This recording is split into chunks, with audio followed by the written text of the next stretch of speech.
Hello, this is John Pacenti, Senior Manager for Investigative and In-Depth Content at West Palm Beach WPTV. I'm joined today by Katie Legrone, the statewide investigative reporter for our Scripps stations, and Anthony Hill, in-depth reporter for Tampa's ABC Action News.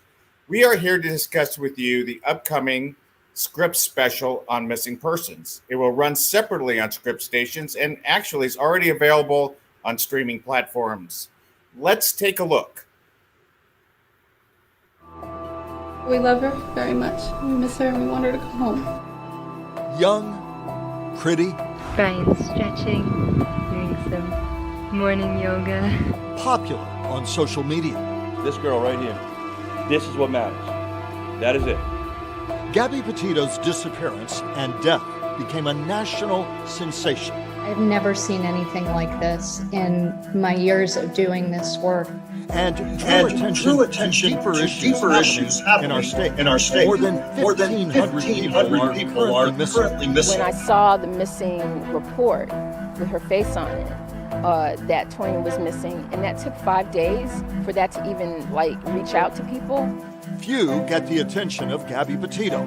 Tonight, we take a look at the disparities that keep these cases in the shadows. Law enforcement's process to pursue and prioritize missing persons cases. What can be done about the hundreds still missing?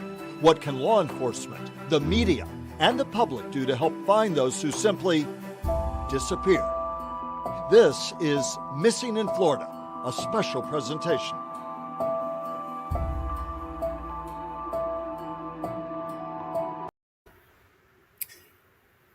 Katie, let's start with you. Tell me what you found looking at the law enforcement angle of this dilemma. Right. So following all the attention that the Gabby Petito case brought to, and the much needed attention, I should say, to missing and unidentified people, we asked law enforcement essentially sort of how they prioritize and what the challenges they face in identifying and searching for missing people. And what we found over the course of our investigation is that it's really a surprisingly small world of detectives and investigators who are dedicated to finding missing people and discovering new information and ultimately solving cold cases. I mean, these are, individuals who in large part are not even dedicated to missing people. These are investigators and detectives who are dealing with all sorts of kind of cases in addition to missing people. In fact, most law enforcement agencies don't even have a unit that is solely dedicated to missing people. And so it's not only the surprisingly small world of people who do focus on this, but by and large, the majority of law enforcement agencies across the state and even around the country are sort of just, they dab into it when they can, when they have the resources, when they have the time, which we all know is sort of few and far between. We also learned that, there's a lot of high turnover is sort of a reality in law enforcement. And so you've got individuals, investigators or detectives who may have taken on a case and have worked that case for an extended period of time, and then they move on to another agency and that case is sort of left, to nobody. And, these are cases, there are so many people who go missing, every day in our country, most of whom I should say are found. But in terms of these cold cases, there are still thousands of these cold cases out there. And unless a department is solely focused or has people solely focused on these individuals, a lot of times those cases remain cold. But I think by and large, one of the more surprising things that I found out in my investigation is that there's really no single nationwide database that is dedicated to missing people. So in other words, you've got states who sort of use different systems. So Florida uses the, law enforcement is mandated to report missing people to the Florida Crime Information Center. But in other states, that's not the case. However, we did learn that there is this one single database that by and large is praised by law enforcement for being not only the most efficient, most effective, but it also welcomes the public to get in essentially on helping detectives and investigators solve these cases. And it's underutilized by law enforcement. Thanks for that insight. Let's take a look at a little bit from your piece.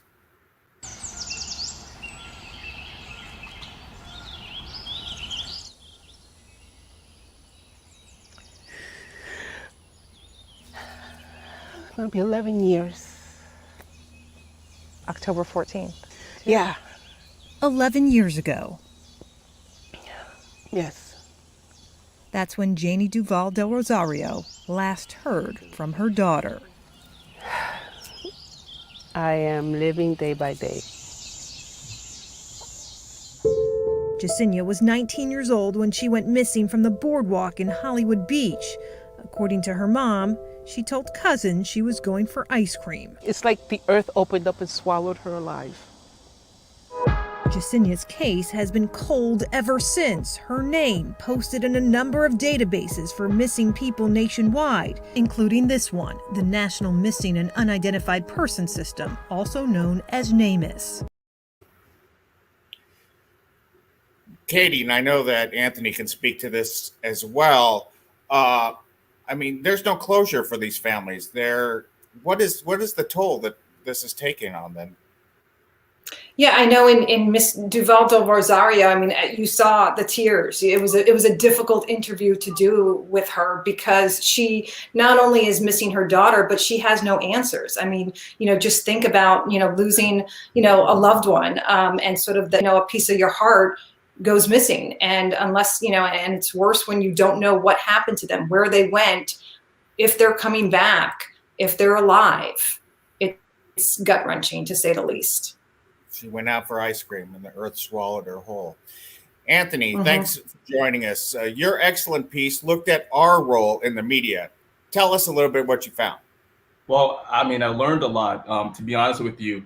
The thing that stood out to me the most, though, was the fact that when you speak to families of color who are missing loved ones, whether they be African-American, Latino, Indigenous, there tends to be this one sentiment that they all have, which is the media, law enforcement, they don't feel like they're being advocated for. And that's probably the most problematic and the saddest part, because as Katie said, imagine going through this as any person, right?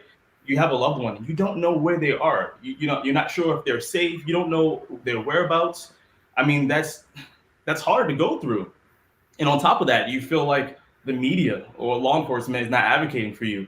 And, that's anecdotal, but even when we look at the social science, I spoke with the Black and Missing Foundation, and they found that in law enforcement, there tends to be an implicit bias that if you're a child of color and you go missing, then you're a runaway. And if you're an adult of color and you go missing, then you must have been involved in some type of illegal activity. And again, that goes back to implicit bias. And also I spoke with a criminologist who did a study. He looked at 5 different news outlets, national and local outlets around the country. And he read articles every day for a year of missing persons. And then he compared those statistics to the FBI's missing, the list of missing people. And he found a disparity there. And I'll say this one last thing. In this report, I thought it was very important, essential for me to be intentional in how I voiced it, if you will, the tone of it. And I wanted to be very intentional in using us language for the sake of being intentional and for the sake of taking accountability, because, I've seen other reports from other stations around the country who have covered this, and people are in the comments like, you are the media. Well, why are you talking as if you're separate from the media? And I think people can tell if you're being genuine or not. So I wanted to be very intentional in saying this is a critique of the media. And hopefully, from this report, we can start having these conversations as to how we can better advocate for everybody in our communities. Let's take a little peek at your piece.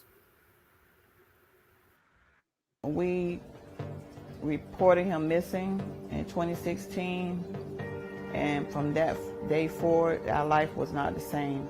It's one of the worst things you could hear. A family member or friend has gone missing. Many people turn to us in the media to get the word out because every second counts. But many men and people of color don't get equitable coverage when it comes to reporting on missing persons. I was hypothesizing at the outset that these disparities would exist, so it didn't surprise me that there were race and gender disparities in my analysis.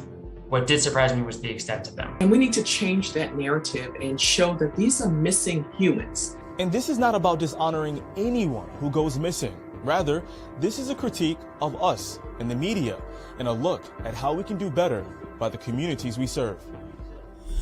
Lavina Barnwell has been looking for her adult son, Pierre, for years. He went missing in Newport Richey in 2016.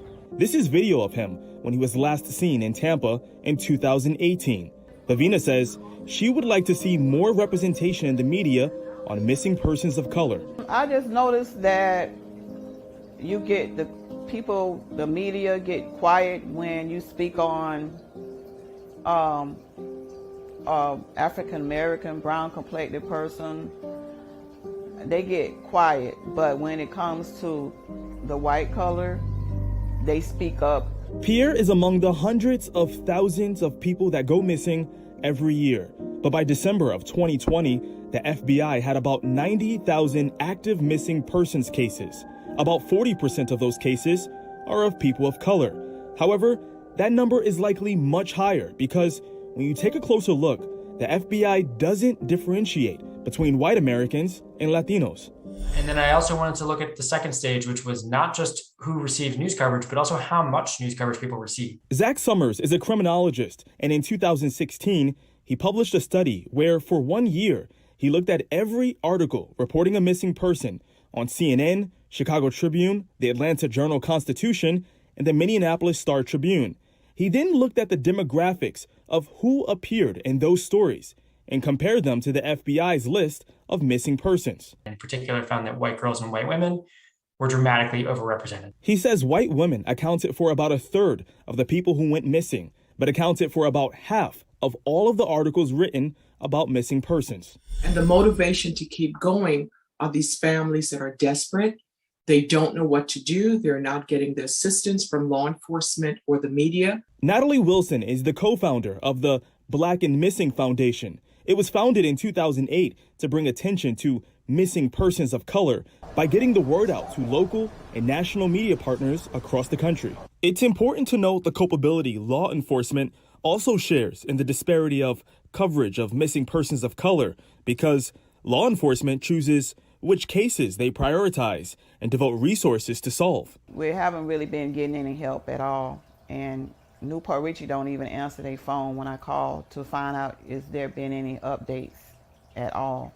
Natalie says they believe the two main reasons for the disparity in coverage of missing persons of color is because law enforcement tends to classify missing children of color as runaways, and adults of color are sometimes thought to have been involved in some type of criminal activity resulting in their disappearance. It's a lot of work, but it's something that we are equipped to do. To be entirely honest, I think all of us can probably continue to do better. Dr. Jeff Neely is a professor of journalism at the University of Tampa, and he's teaching the next generation of journalists to be more intentional in how they cover the news.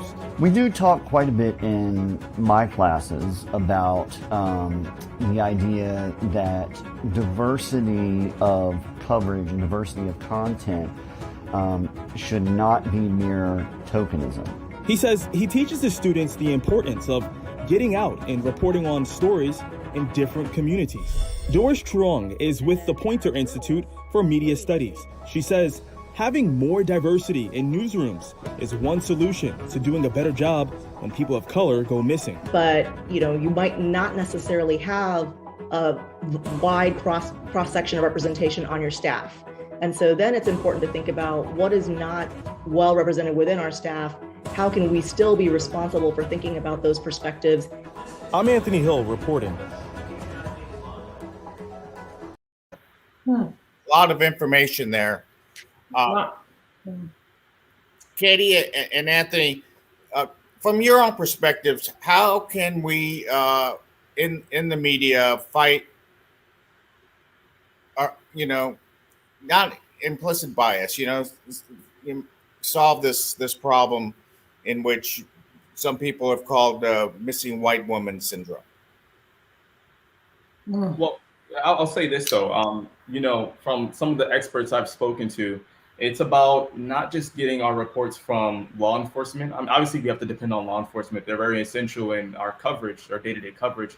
But it's about also having a relationship in the communities, kind of like having your ear to the ground, as they say, right? And being ingrained in these communities. And it takes a certain amount of legwork in the beginning to establish these relationships. But once you have them, you have them. So if something happens in whatever community, whichever community, and you have access to speak to the activists in those communities, they can advocate, and if they can advocate for their communities, they can be the liaison between the communities and us. Yeah, I think Anthony makes a really good point. Those relationships on the ground with our real communities, our real people, vitally important. In terms of one of our findings, that my focus of my story on this national missing and unidentified persons database, there's sort of this movement to adopt this as the national standard. About a dozen states have either already adopted this as a mandated a database for law enforcement to use. Florida is not one of them.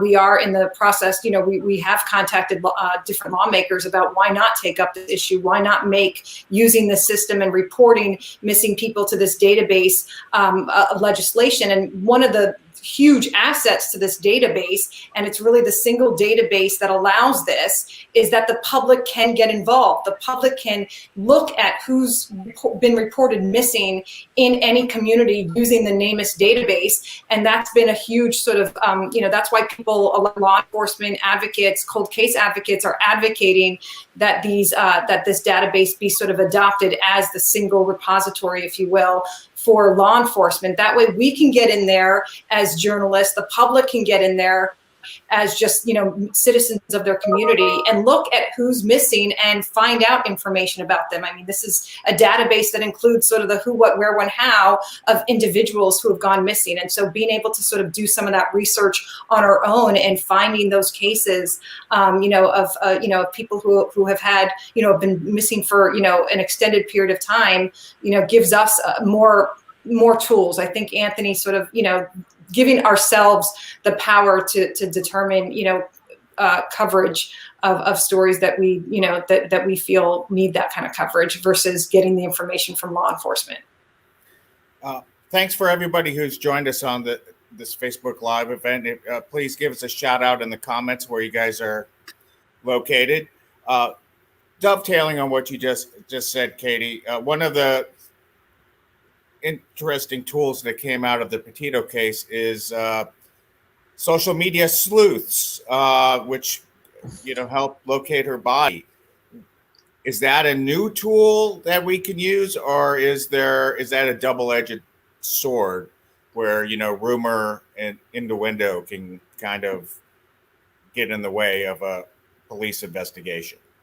Yeah, I mean, I think you're going to end up sort of opening the door to both. I know by and large, the law enforcement officials that we spoke to for our story on this database welcomed. They said, look, this kind of database that's available to the public is only an asset to us. So, they welcome more eyes on the ground. I mean, look, I think what the Gabby Petito case, certainly also shined a light on is just how much the public is into sort of these cold case mysteries. People love to be able to help law enforcement solve a mystery. And so, we have only heard from law enforcement that the more eyes and ears that are part of any given case would be positive.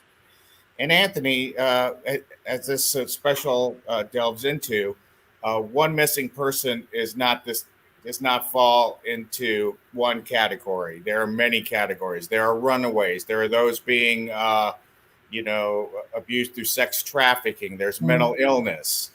How does law enforcement get their hands around so many different facets of this problem? Well, that's the thing right there. I mean, a lot of it is very subjective, and I guess in how you're going to handle each case. And that's the thing. I think we a lot of times in the public, we believe that if somebody goes missing, it looks a certain type of way. And I think we kind of have to break out of that idea. Or, we have to break out of making assumptions about what may have happened. If a person is missing, they're missing, especially if they have family members who love them and they're coming out and saying, this is uncharacteristic of the person to be away for this amount of time and I need help. And we all know this. The longer you are missing, the harder it is to find you. And so we know the first 24 hours are essential. And so I think we need to treat every case that way. And I actually have something to say on that too, John, that I learned through my reporting is that we ended up talking to a cold case expert. She's a leading forensic anthropologist in the nation. She's based at the University of South Florida in Tampa, Dr. Erin Kimmerly, and she made the point how a lot of missing cases get solved, by the public, and it's up to the family to advocate for them. And so, as Anthony mentioned, we know that there's so many disparities on which cases get the kind of media coverage, but it really is and the limitations of law enforcement that I explored in my reporting. And so it really puts the onus and the emphasis on families to make noise, to, get their stories told, to, banned if the media is not covering them right away, to ban the community together to sort of hold these, walks and these searches. And so I really learned that, and in the Gabby Petito case, yes, you had certainly the racial disposition of that, I think made a lot of headlines, but the family was very vocal very quickly, and they made a lot of noise about what was happening. Gabby Petito's father, Joseph Petito, was out there. Her mother was out there talking about it. And we really, our experts told us it really does fall on the family, on these individuals' communities to get the word out about somebody who's gone missing. If anybody who's watching this has any questions, please put them in the comments and we'll try to address them. One of the cases that kind of encapsulates the issues that's presented by this missing people is the one of in Tallahassee called Toyin Asalu. This was an activist, a Nigerian American that went missing for several days, and her body wasn't found until a white woman, an elderly white woman, went missing. Now, to Anthony's point, it was the activist community that was sounding the alarm in Tallahassee, and but they were saying that no one was paying attention to her disappearance until an elderly white woman went missing. What does that, Anthony? What's that case tell you that needs to be done on the law enforcement side as well as the media side? I mean, honestly, I think it comes back to implicit bias. Again, because I don't think we realize how, the ideas we have. And I think I want to preface it by saying we all have implicit biases. Mm-hmm. By virtue of having an implicit bias does not make you a bad person. But I think we have to realize that we have that. And, because we all have this and we're in societies and we're in the media and we're in law enforcement, a lot of times the decisions we make are dictated by the biases we have. And so, we can't really speak to why specifically that case wasn't taken seriously, but, the numbers are out there that a lot of times, like in my report, a lot of times people of color are deemed to be either runaways if they're children or involved in something, illegal if they're adults. And I think as soon as we, come to terms with that, and I think that's probably the most uncomfortable thing, in terms with the fact that, we do have an issue. We do have an issue with that. But as soon as we can come to terms with that and acknowledge it, I think we can start to see fair treatment, I will say, fair treatment, and for the families too. Because again, I can't imagine being a family member of somebody who's gone missing, for anybody, regardless of race, and having to go through that. And to your point, Caitlin, it's absolutely true. I've learned that in my reporting too, that the families come out and advocate hard if they want the case to be even local, not even just national, local. But it's sad to think that it has to be that way, right? It's sad to think that you're already going through probably the hardest situation you've ever gone through in your life, and now you have to muster up the strength and the courage and somehow the energy to go out and advocate for somebody who you're not even sure is alive. You don't know nothing about their whereabouts. I mean, psychologically, I have no idea what that could do to you. So Mark Munoz here is asking, what can law enforcement do to improve missing people cases? Katie?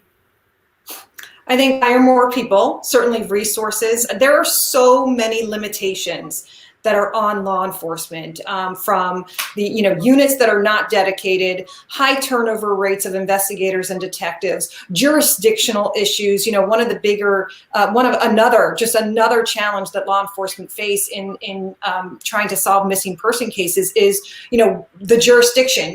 Do they know for sure that the person went missing in Miami or West Palm Beach or Tampa, or maybe they were en route to Miami, and so from Tampa, and so which department sort of takes that up? So I think resources is a big deal. Having more people dedicated in law enforcement, and that's up to different agencies. And at the end of the day, smaller departments are always going to have that issue, and larger departments, it's about how much of a priority they want to make this. But having more resources, utilizing databases like the NamUs, adopting that as a standard. In addition, even if it's not legislatively done here in Florida, that maybe it's just something. There are more and more law enforcement agencies that are recognizing the benefits of NamUs in terms of being able to post pictures of a person, getting the public involved. It can track DNA, and so that type of thing, can certainly help law enforcement, because you're just getting more eyes and ears on cases if you don't have the means to hire the people. And training is a big deal. I mean, people who are in this world of solving missing person cases, they get trained, and it might be sort of one training that they do every couple years, and then again, if they're moving on or getting promoted to another department, who's there to sort of the baton and go through that training and take on these cases. And in a lot of cases, there isn't anybody, or the caseload is just so high that they're just focused on the latest person missing. Well, thank you, Katie, and thank you, Anthony, for spending part of your day with us. And the special is airing at different times and on different days in different markets, but it can be found online, and it will be able to be found on your streaming device as well. So thank you all who have joined us today, and have a great weekend. Take care. Thanks so much for having us. Bye, everybody.